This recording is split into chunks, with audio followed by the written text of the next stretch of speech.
Olá, pessoal! Tudo bem? Estamos aqui hoje novamente. Eu estou aqui com a Sandra, não é? Sandra Toro, tá certo? Sim.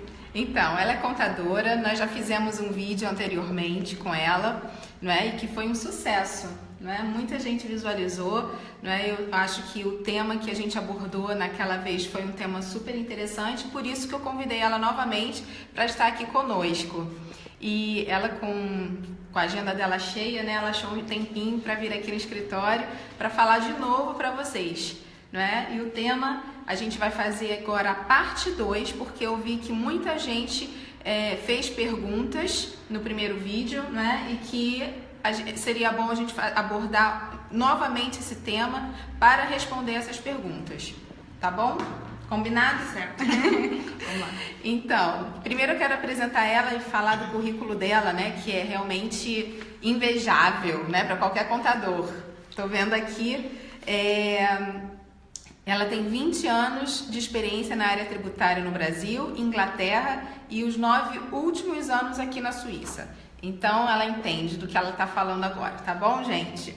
Então, só para complementar, o objetivo desse vídeo é realmente fazer uma complementação do primeiro, que vocês estão vendo aí nesse, tá aqui em cima, né? Uhum. O link do primeiro vídeo. Quem quiser dar uma olhadinha, né? Depois de assistir esse, pode ir lá para complementar as informações. Então, Sandra, eu queria que você passasse para a gente, de maneira bem sucinta, um resumo geral desse tema. Ok. Esse tema tem a ver com a declaração, né, de todos os bens, direitos e obrigações aqui na Suíça. Ele fica trancadinho. E o que representa, né, a entrada em vigor desse acordo de troca de informações bancárias. Então, as pessoas que são residentes aqui na Suíça, elas têm a obrigação de declarar todos os bens, seja onde eles estejam, em qualquer lugar do mundo, né? Aqui na Suíça, ou em Portugal, ou no Brasil. Essa regra sempre foi assim. É porque tem muita gente que fala, agora tem, não é, isso é uma coisa nova, agora eu tenho que declarar, mas não, né? A gente já falou isso no outro vídeo, né? Porque não é novidade. Se você tem patrimônio fora da Suíça, você é residente fiscal na Suíça, tem que fazer e sempre teve que fazer a declaração desse patrimônio no exterior aqui na Suíça também, não é verdade? Exato. Então, essa lei de que tem que declarar aqui nunca foi diferente. A única coisa que mudou recentemente é que agora existe esse acordo de troca de informações bancárias, que aí fica mais fácil para as autoridades fiscais saberem, né, se as pessoas realmente estão declarando tudo aqui ou não. Então, frisando, o acordo em si diz respeito à troca de informações bancárias. Então, se alguém tem imóveis, alguma outra coisa em outro país, isso não é parte do que vai ser declarado através desse acordo. Mas fica um pouco mais fácil das autoridades fiscais se interessarem, porque é muito comum imigrantes que vêm de outros lugares deixarem uma propriedade lá e geralmente está vinculado a uma conta corrente por onde passam todas as despesas e se recebe aluguel, alguma coisa. Então, uma pergunta também que já fizeram também aqui na página do Saber Direito esse acordo, não é, da Suíça com a União Europeia, com Portugal, por exemplo, que nós temos muitos seguidores de Portugal, muitos seguidores portugueses que estão em Portugal e que estão aqui na Suíça, mas os que estão aqui na Suíça, por exemplo, esse acordo já está em vigor? O acordo, ele já está em vigor. Então, Portugal e Suíça, eles já estão coletando as informações desde 1º de 2017, janeiro de 2007, já estão coletando as informações e as informações serão trocadas a partir de 2018. Entendi. Então deixa eu dar um oi aqui para Elizabeth Pacheco Pontes, a minha tia. Oi, tia! Tá lá no Brasil assistindo a gente, tá vendo? Então, você poderia, Sandra, me dar um exemplo, assim, usando Portugal, como que os portugueses devem agir? Ok. Né? Então, por exemplo, se uma pessoa portuguesa tem uma propriedade em Portugal, que ele já tinha antes de vir para cá, digamos que ele já tem essa propriedade há mais de 20 anos, veio para cá 10 anos atrás, ele deveria estar declarando a propriedade em si como valor de grandes fortunas, e também, se a propriedade é alugada, tem que declarar o aluguel recebido. Se a propriedade não é alugada, existe um conceito... Então, vou fazer a pergunta. Então, eu tenho pessoas conhecidas que têm uma casa em Portugal, que moram aqui na Suíça, que trabalham aqui na Suíça, mas que têm uma casa lá em Portugal, e quando vão de férias ficam nessa casa. Isso. A casa não está alugada, tá? E essa pessoa que tem que declarar essa casa e ainda tem que encontrar aí declarar um aluguel fictício, tem. Como que funciona isso? Isso, na verdade, isso é a mesma coisa se tivesse a casa aqui, tá? Na Suíça. Se a casa é alugada, recebe o aluguel, é mais fácil. Se a casa não é alugada, está à disposição para o uso, as autoridades fiscais atribuem um valor que é como se fosse um aluguel fictício, e isso faz parte dos rendimentos tributáveis. Varia de cantão para cantão o que eles dizem, como que se calcula isso. Então, no caso, assim, isso, não sei se a gente vem depois, se a propriedade está fora de Portugal, não quer dizer que ela é tributada diretamente, mas a gente precisa declarar de qualquer forma, e dependendo dos valores, pode ser que vá te colocar numa alíquota um pouco maior do que tu pagaria se tu não tivesse tendo essa relação com esse bem fora da Suíça. Então, na verdade, não se paga o imposto em cima da casa, né? Mas essa casa vai entrar para calcular qual vai ser o percentual que vai ser aplicado na hora de pagar o imposto de renda. E para dois, digamos, impostos diferentes, um que é o teu imposto de fortuna, que é o valor dos bens que tu tem, que dependendo do cantão, tu não começa a pagar antes de ter uma fortuna assim acumulada bem alta, e o imposto de renda em si, da parte dos rendimentos. Ok, eu acho que temos aqui uma pergunta da senhora Ângela Trindade. E carro que tem em Portugal, é preciso? Se a pessoa é residente aqui, sim. Mas o carro ele é um bem que vai perdendo valor, então também tem que ver quanto tempo tem o carro e que valor seria atribuído, mas a princípio, assim, em regra geral, sim. O carro também. E Adriana Bailoni, oi Adri, boa tarde. Oi Keila, também está assistindo a gente. No nosso último vídeo, você explicou que as pessoas que tinham bens não declarados poderiam fazer uma declaração espontânea, uma denúncia, né? Uma autodenúncia, não é isso? Isso. E assim ficar livre da multa e de procedimentos criminais. Isso continua? Continua. O que é interessante é que as autoridades fiscais receberam muitas dessas autodenúncias durante o ano. Então, é importante, eu até publiquei uma nota antes que explica direitinho quais são as condições para autodenúncia, e uma das condições principais é de que as autoridades fiscais ainda não tenham conhecimento, digamos, dessa evasão fiscal, que a pessoa esqueceu de declarar alguma coisa, porque senão não é considerado como uma denúncia espontânea, porque eles já têm essa informação. Então, até foi publicado um artigo que eu não te mandei, que passou por quais os países que o acordo já está em vigor, e todos os cantões aqui. Esse artigo saiu aonde? É numa revista especializada bem específica para a sua profissão, para a sua área de impostos aqui. Então, o que eles estão dizendo? Os cantões disseram qual é a sua prática, porque no momento não existe uma regra, o que vale para toda a Suíça, e também como não houve um caso, não teve jurisprudência que foi a nível federal. Então, cada cantão tem bastante liberdade para decidir como que eles interpretam, ter conhecimento disso através desse acordo de troca de informação. Então, a gente está em Zurique aqui.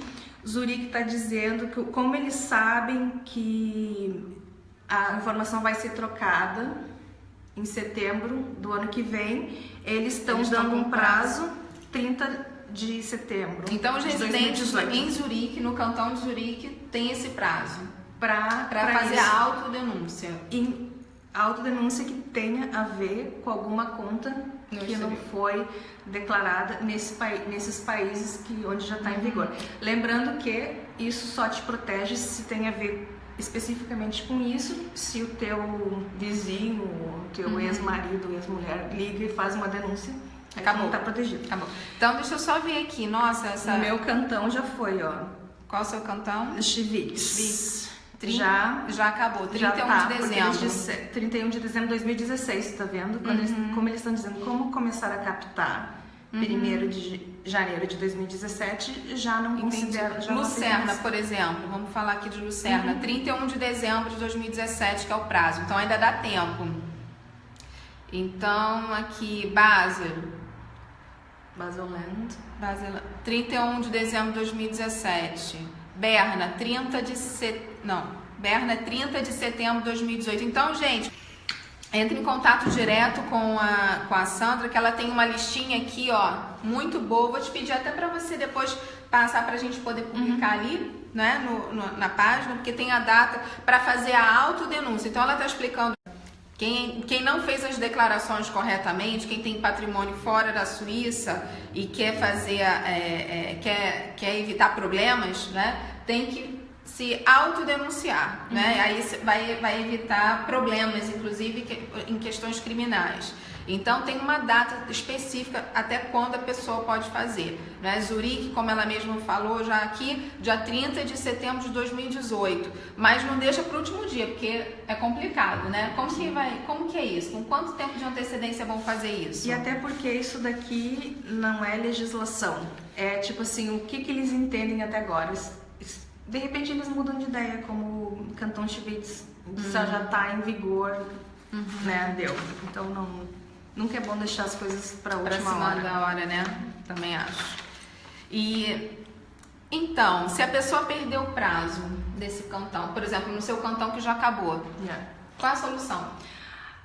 Bom, a melhor abordagem é sempre chegar, se percebeu que fez alguma coisa errada, conversar com o seu contador, com o seu consultor de impostos e declarar. Por quê?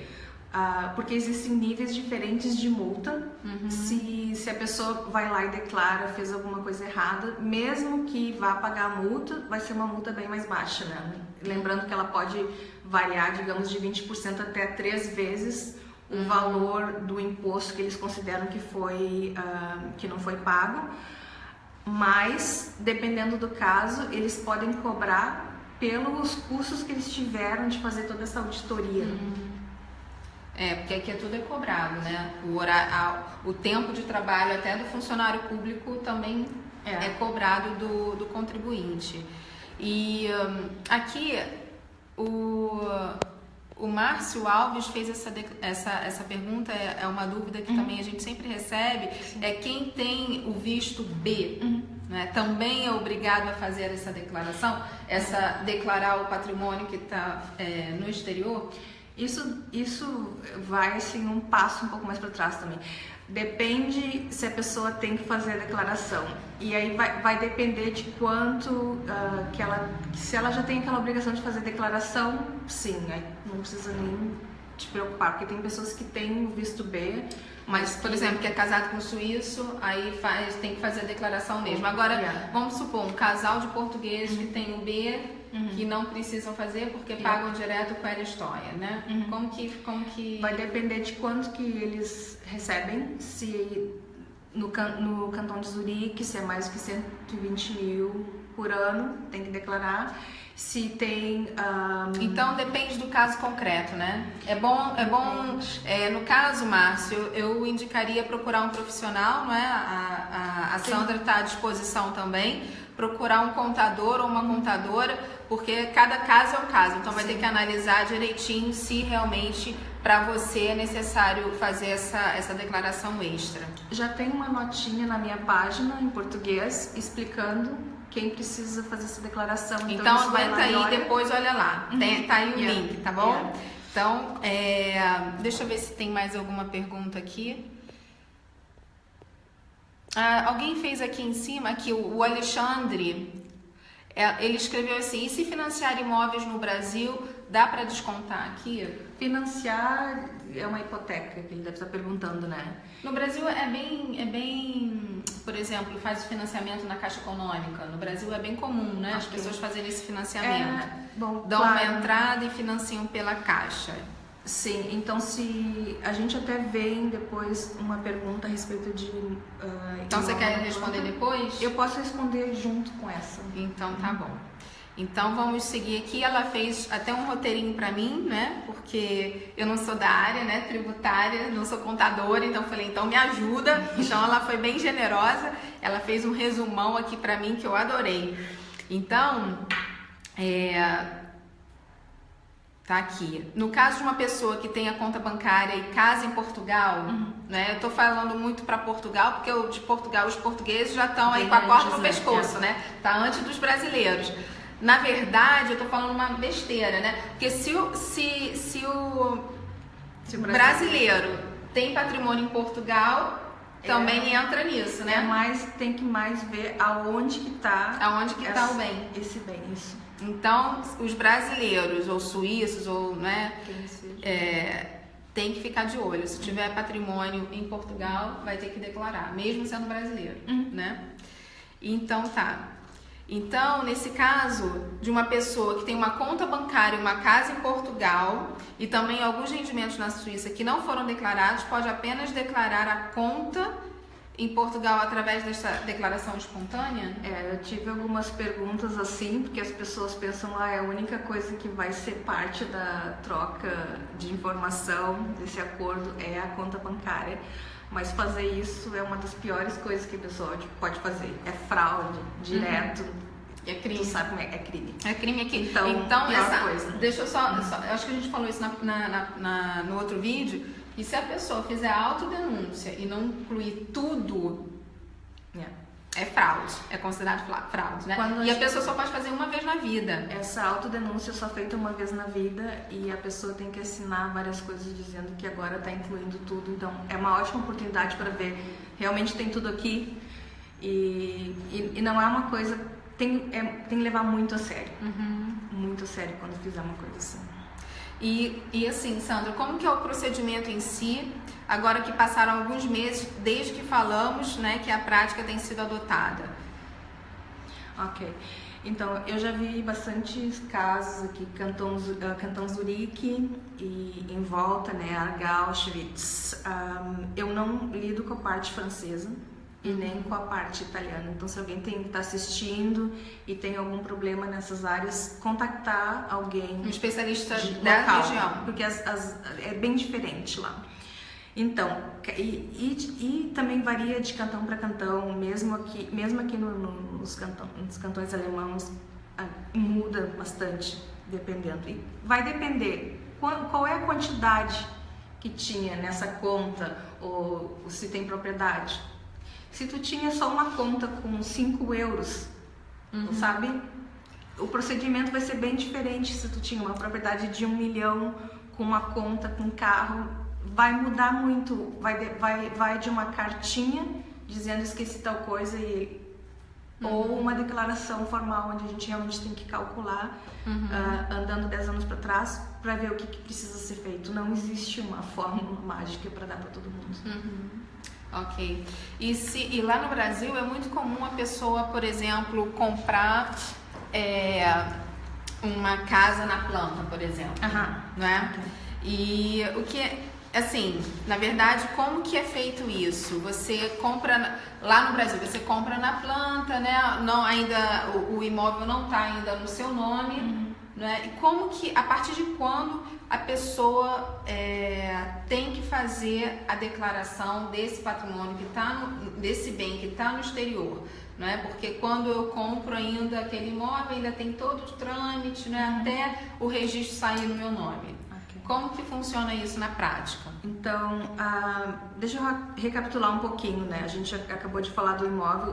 No imóvel, a gente tá sempre pensando em duas coisas. Uma, o valor do imóvel em si, que é o que a gente vai botar lá na declaração de bens e que vale para o imposto de fortuna, e se está gerando rendimentos reais ou fictícios, né? Que é o aluguel de verdade ou esse é o outro aluguel.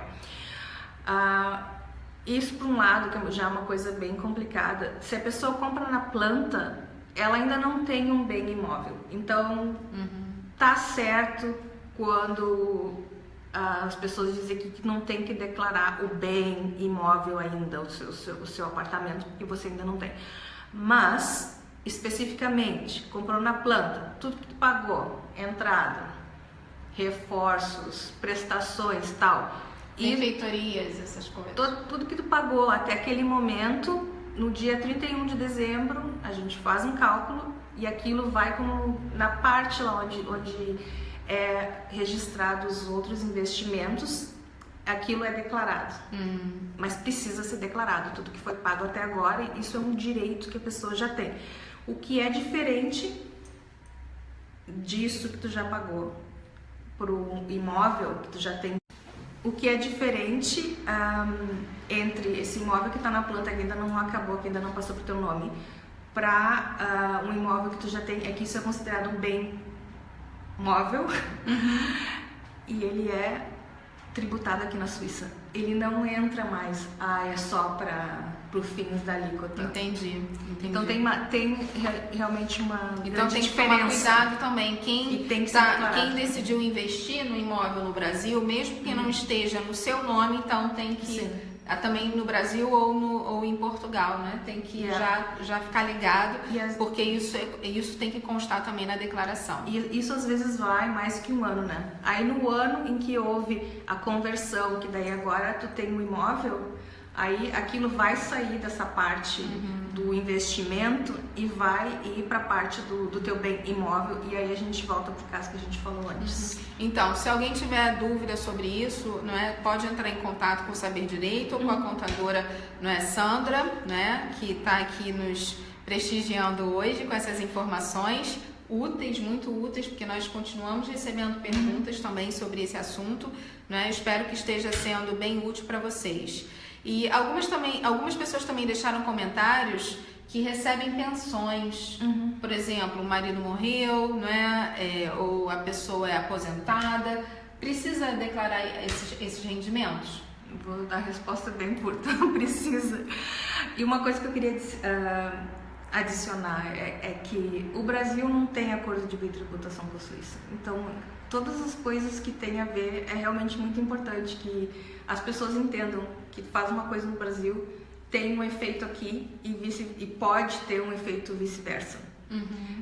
Então Mas em Portugal não tem dúvida, né? Em Portugal, se a pessoa não é, tá aqui, mora na Suíça e recebe uma pensão, não sei, por morte do marido lá de Portugal, vai ter que declarar aqui também esse rendimento. Eu teria que analisar bem a pensão, o que diz no...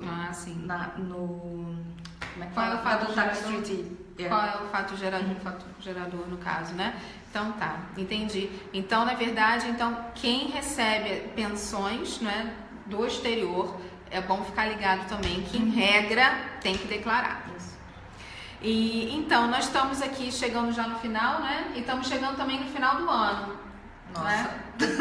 O prazo já está terminando. Nós fizemos aquele vídeo, foi em julho, né? Foi, 13 de julho. 13 de julho. Então, já as pessoas te procuraram depois disso, depois do vídeo, Sandra? Algumas pessoas, porque tava entrando no verão, né? Então... Muita gente de férias também. É engraçado agora algumas pessoas entrarem em contato.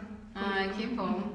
Então, é bom ficar ligado, né? Porque nós estamos agora já, praticamente amanhã já é 1º de novembro. Né, de 2017, vamos chegar aí no final do ano, em muitos cantões a pessoa já não tem mais essa possibilidade de fazer autodenúncia, e eu queria saber de você agora, o que você aconselha para aqueles que ainda não tomaram esse passo, né, de fazer autodenúncia ou procurar um profissional para ajudar? O que essa pessoa tem que fazer? Quais são, assim, também os documentos que essa pessoa, assim, para fazer a autodenúncia em si, a pessoa basta escrever uma carta dizendo que vai apresentar a documentação depois, ou tem que apresentar tudo logo, a pessoa qual é o prazo que ela tem mesmo, assim, para botar tudo em dia? O prazo, na verdade, é o quanto antes. E o problema, quando a gente diz assim, qual a documentação, tem muita coisa que demora muito. Então, a gente pode dar uma entrada inicial, vendo o que precisa. Se foi só a conta, se é só uma conta bancária, aí a gente vai precisar os extratos no dia 31 de dezembro, potencialmente até os últimos 10 anos, dependendo de quantos anos a pessoa está aqui, quantos anos a conta está aberta. Se tem propriedade é mais complicado, porque tem todo o que deu de rendimento, qual é o valor da propriedade, quais foram as despesas, etc. E isso às vezes demora muito tempo, então óbvio a gente pode começar com uma carta e fornecer o resto das informações depois, mas é muito importante o quanto antes analisar se tudo foi declarado mesmo, se precisa tomar algum passo, e especialmente essa época do ano, em Zurique, né, a última data possível, geralmente é novembro, e tem muito contador agora que esse mês está por aqui, com declaração eles não vai ser muito difícil de fazer alguma coisa a mais. E então, se a pessoa tem alguma dúvida, ou preciso realmente declarar, ou preciso modificar uma declaração que eu já fiz antes, fazer retificação. Porque se tu faz ou tu vai agora, teu contador está fazendo a declaração, tu vai fazer separadamente uma autodeclaração, tu tem que pensar, ok, agora eu fiz uma autodeclaração, estou dizendo que com isso eu estou regularizando tudo, mas aí vai a declaração 2 dias depois, sem um dos teus bens que tu está dizendo que não declarou antes. Tu tem que realmente se ligar para tudo estar fechando, amarradinho, bonitinho. Aqui a Maria Maissó fez uma pergunta bem específica, né? Mas que eu acredito que seja bem comum também na comunidade portuguesa. Ela diz assim: quem tem apartamento em Portugal e o visto B, né? Permis B, e só um do casal vive aqui e o outro habita o apartamento lá e vive lá da pensão portuguesa. Porque normalmente quando é casal, né, tem que fazer a declaração conjunta, né? Mas no caso ela está dizendo que tem o visto B, então ela deve pagar o Coelho História.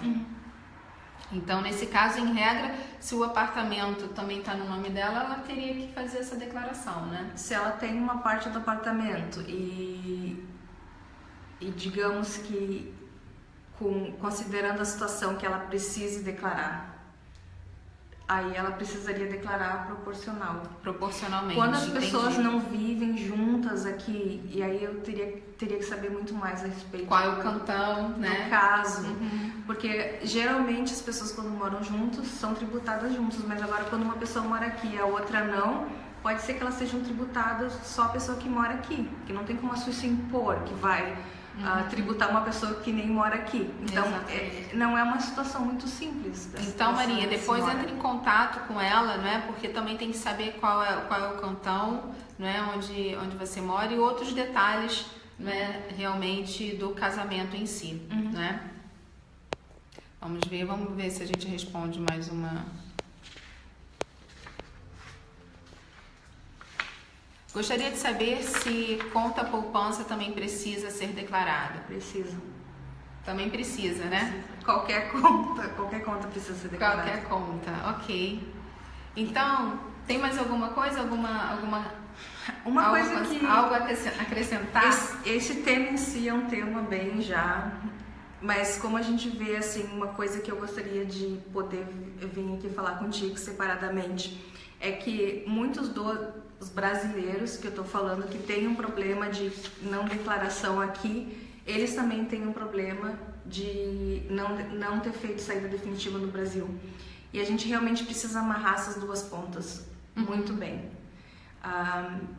Porque tô vendo muita gente sendo aconselhada a fazer certas coisas no Brasil que vão trazer, que vai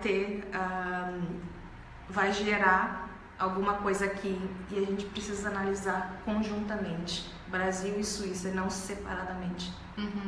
Ok.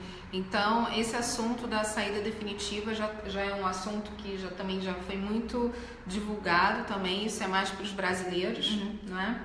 que devem fazer, não é, na sua saída do Brasil, não é, vindo aqui para a Suíça ou para outro país, deve comunicar a sua saída definitiva para a Receita Federal, né? Então, assim, é importante fazer. Quem não fez ainda deve fazer para evitar problemas no futuro, não é verdade? Então, esse é o conselho para os brasileiros também, né? Porque isso é muito importante também para não também tumultuar essa fase também da declaração aqui, não é? Porque quando houver essa troca, como que vai ser? Se a pessoa trabalha aqui... Veja bem, eu vi um caso de uma pessoa que precisa declarar as origens do patrimônio aqui, porque está comprando um imóvel que realmente tem um valor bem alto no Brasil. Então eles querem que ela prove da onde que vem esse dinheiro, que não é lavagem, né? Não é lavagem de drogas ou o que seja. Aí ela não deu saída definitiva do Brasil, continuou com CPF de residente. Só que tem muito problema atrelado a isso. Aluga um apartamento, paga imposto lá como se fosse residente, mas não apresentou declaração. Aí aqui foi na Gemeinde, a Gemeinde deu uma certificado dizendo que mora na Suíça, que faz declaração com base em todo do mundo, mas não é, porque ela não declarou nada que estava no Brasil aqui. Então acaba gerando... E aí qual é a saída, né? Vai ser de caso a caso, porque se disser, ok, vou fazer a declaração para os 20 anos que eu tô fora do Brasil e pagar imposto em tudo do mundo, vai pagar imposto no que tu já pagou aqui no Brasil, sabe? Então, eu já tem que analisar caso a caso, né? Então, gente, fiquem de olho, né? A gente vai ter outra oportunidade, vamos fazer depois a parte 3, né? Quando estiver chegando aí, bem no finzinho do ano, para a gente dar os últimos detalhes.